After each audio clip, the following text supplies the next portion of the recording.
It has been more than 600 days since the outbreak of war in Gaza, following the events of October the 7th. Close to 1,200 people were killed on that day in 2023 when Hamas militants stormed Israel's southern border. 56 hostages still remain inside Gaza, which has been under intense bombardment day and night since. Authorities there say more than 50,000 people have been killed, with the UN warning of imminent famine, and some accusing Israel of genocide. I'm joined in the studio now by Elana Kaminka, an Israeli peace advocate who's dedicated her efforts to promoting cross-community engagement following the loss of her son during the October 7th attacks, and Aziz Abu-Sarah, a Palestinian author and peace campaigner who lost his brother more than 20 years ago after being held in an Israeli prison. It's a pleasure to have you both with us. Thank you for sharing your time here on Sky News. If I take you back to October the 7th, 2023, where were you? Where would we have found you when you started to learn about what happened on that fateful day? I was at home with my family, and it took a long time for us to understand the scope of what was happening. We had no idea that so many people were injured, and the pictures started to pour in, and it was really a shock to see the loss of life and to see the innocent victims who were impacted on that day, one of whom was my son, my eldest child. And we'll touch on that in a second, but just Aziz, just to kind of place you as well, you spent your time between East Jerusalem and the United States. For you, where would we have found you? I had just left Jerusalem to the States. I was just woke up when I found out, and within a very short time, I found out also some friends of mine. You know, being a peace activist, I have friends who are Israelis, and some of whom were killed or family members being taken captive and so on. Elana, you referenced the loss of your son. He ended up face-to-face with Hamas militants. Yeah. My son was an officer in the IDF, like all young Israeli people. He served as part of his mandatory service, and he was part of a search and rescue unit that's tasked with helping civilians in extreme situations like earthquakes or natural disasters. He was serving in a training base that is about a kilometer away from the border with Gaza. And his base was attacked by Hamas militants, and he knew that he was basically the last line of defense between the innocent civilians who live in the communities that were directly adjacent to his base, and he fought to protect them and to save their lives. You say, like all young Israelis, how old was he? My son was 20. 20, just 20. And the 7th of October, Jewish holiday, there were civilians visiting that base, and you have written and talked about how he worked to try and keep as many people inside the base alive as possible, and also in the kibbutz nearby. So he actually, the first post that he ran to when the attack began was facing the beach, and on that beach there were civilians having parties, fishing, just hanging out on the beach, and they ran to the base to seek refuge because Hamas militants started landing boats on the beach, and they were just looking for any place to keep themselves safe. And the first thing he did was to bring them into the base and tell them that they're going to be okay, that he was there to protect them.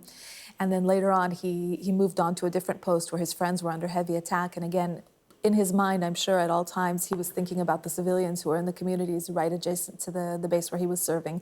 He knew that if he wasn't able to defend them from the attack, that they would be the next victims. We talk about victims, Aziz. You talk about the fact that through your life you have kind of built bridges amongst communities, and you had Israeli friends who lost their lives that day. Right.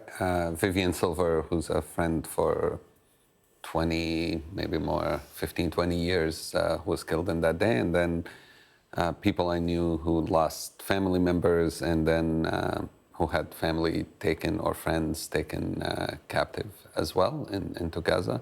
So, but I also know friends and family who've been killed in Gaza as well. One of my friends, Abdurrahim, had his entire family wiped out.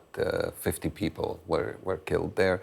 And that's not a unique story. That's extremely common, where I don't know anyone from Gaza now who hasn't lost a family member. And the sad, very distressing reality for you both is you both have lost very close family members. For you, your loss stems back decades. Right, and I think this is the story. This is not new, and this is not just something happened a long time ago. It's continuing to happen. My brother was killed when I was a child. I was 10 years old. He was taken to prison for suspicion of throwing rocks from home and tortured in prison, which resulted in his death.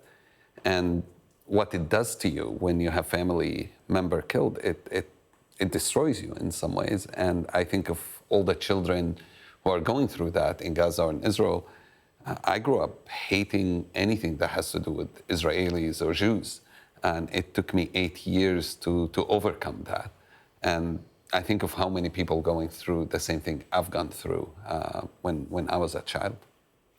Elana, you nodded when Aziz said it destroys you. Obviously, time has an impact with grief. How have the last couple of years been? What does that grief look like? How have you, if you have at all, been able to cope with it? I think as a parent, losing a child is something you don't get over. Your child is part of who you are. It's your future. It's your meaning in life is your child, and it's not something that you can just skip over. You don't get better from losing a child. You learn how to live with it, but it doesn't ever leave you. And I think for me personally, that's what's made it more urgent than ever, is to find a solution that other parents won't experience what my husband and I have experienced, because it's something I wouldn't wish on anybody.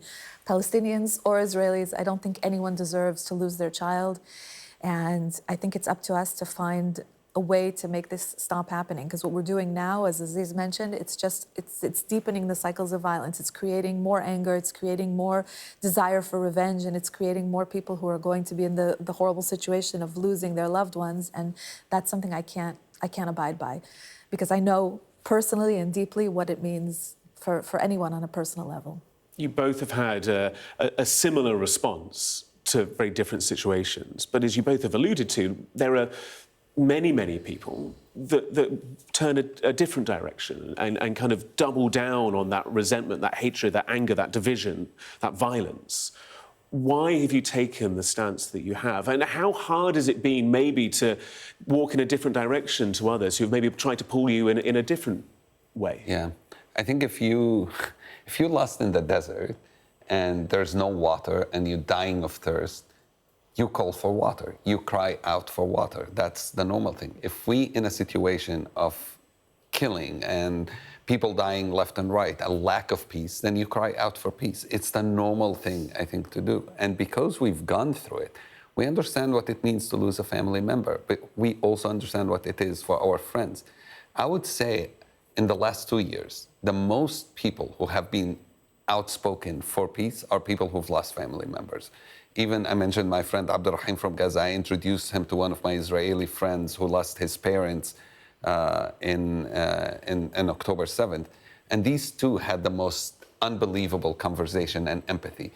And often it's those who haven't who feel we need to sacrifice everything and until the last drop. And we saying, no, enough is enough. We are not okay with more loss because of our pain, because of what we've gone through. And in spite of it, we're saying we need to come to an end of this. Not one person have to die. We need to believe in equality. We need a solution based on equality and dignity and safety and security for all of us between the river and the sea. Palestinians and Israelis are equal human beings, and every life, an Israeli or a Palestinian, should be seen as an equal. I'll add that what we're doing now, what the radical elements on both sides are doing, it doesn't work. It doesn't work for either side. I think what Hamas did on October 7th, it didn't help Palestinians, it doesn't help the Palestinian cause, the opposite. I think it's hurt Palestinians deeply. Right. And I believe what Israel's doing now in Gaza doesn't help Israelis.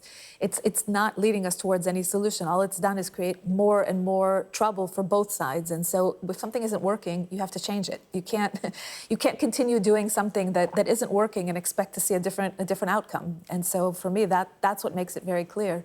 I think there's a lot of creativity in both peoples. Certainly in Israel, Israel's known as the startup nation, and we've shown creativity in technology, in medicine, in the arts, and absolutely zero creativity in anything related to the conflict. And I think we have to take that creativity and try and do something different, because we know already what doesn't work, and what we're doing now on both sides doesn't work. It doesn't work for Palestinians, and it doesn't work for Israelis. So let's try something else.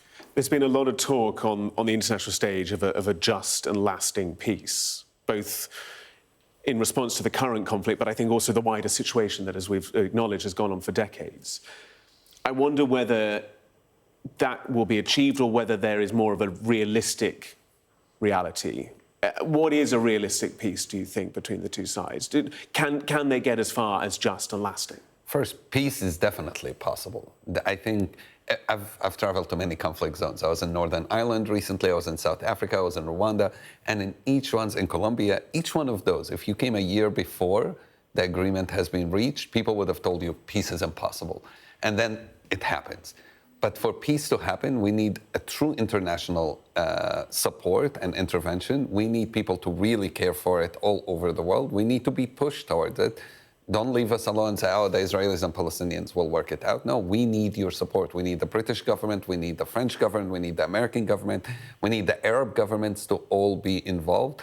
I think it's absolutely doable. Now, where the line's going to be, 1 state, 2 states, 3 states, I think that's the wrong conversation for most of us. I think the more important conversation, what do we base that agreement on? Are we basing it on dignity and equality and justice?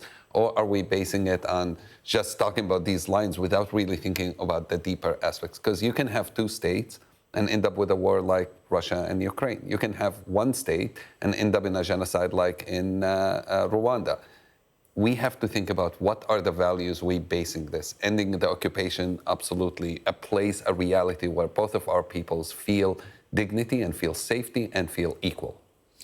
And I think also to realize that it's not a Marvel movie. It's not, good versus evil. There are elements on both sides, I think, that have done horrible things and committed atrocities. And there are amazing people on both sides that are committed to peace and want something else for their children and for their future.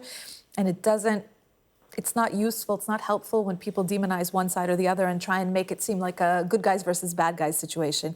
There's a lot of nuance, there's a lot of complexity, there's a lot of, there are a lot of issues, and as a complex issue, any kind of solution is going to be a complex solution, and there'll be setbacks, there'll be things that need to be worked out. It's not going to be a magic solution where in one day everything's going to be resolved. But I think it's also the commitment going into it with the understanding that it's going to be hard work, that there are issues that need to be thought through very deeply, and to have a long-term commitment to helping us as communities work through those issues, and not to demonize one side or the other and try and make one side or the other feel isolated. Northern Ireland had its biggest terror attack after the Good Friday Agreement was signed.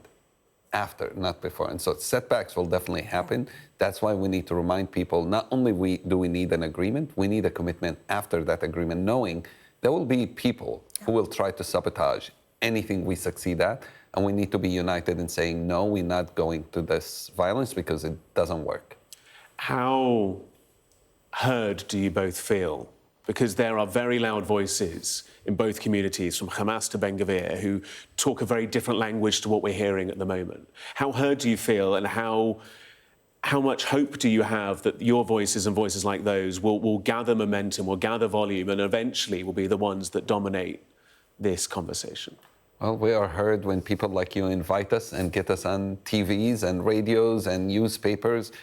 We are as loud as we can be. This is what we do, and it doesn't matter if people hear us a lot or not, we will continue to be speaking. With that being said, I see more and more people listening to us, definitely in Israel and Palestine. I was there last week, and it was incredible. Young people especially are coming and saying, okay, this is not working. We need to make a difference. I see new young leadership in Palestine of people in their 20s who are taking the lead and organizing and doing community stuff that I haven't seen before. So we are heard. I'm not sure if we are the majority yet, but it doesn't matter. We don't need to give up. And you said Ben Gvir and Hamas, neither of them were the majority before October 7th. Neither of them, I believe, are the majority today. And yet they were able to dictate policy and the reality we live in today. So we shouldn't give up, even if we're not the majority, because just like they did, by having a dream, by having a vision, we need to articulate what is the alternative vision. And we are doing that and showing this is not Israeli versus Palestinian. We are united in one mission to stop this nonsense and to say we can live together. And I think the majority of people don't know. The majority of people aren't committed to a radical ideology or necessarily to our ideology. They feel very lost, and especially in times of suffering and pain. And both people are going through so much suffering and pain the tendency is kind of to hunker down and, not think about the big issues. And I think that what we're trying to do is to say, no, actually, this is the time to think about the big issues, because from this pain and from this suffering that both peoples are experiencing, you understand that there is no other option, that we have to find a better solution, and that can motivate people. But they need to hear those words, and not only hear the words of the most radical elements of both societies, which tend to be the ones that are heard, as you mentioned, on the media platforms, because they tend to be very loud about them.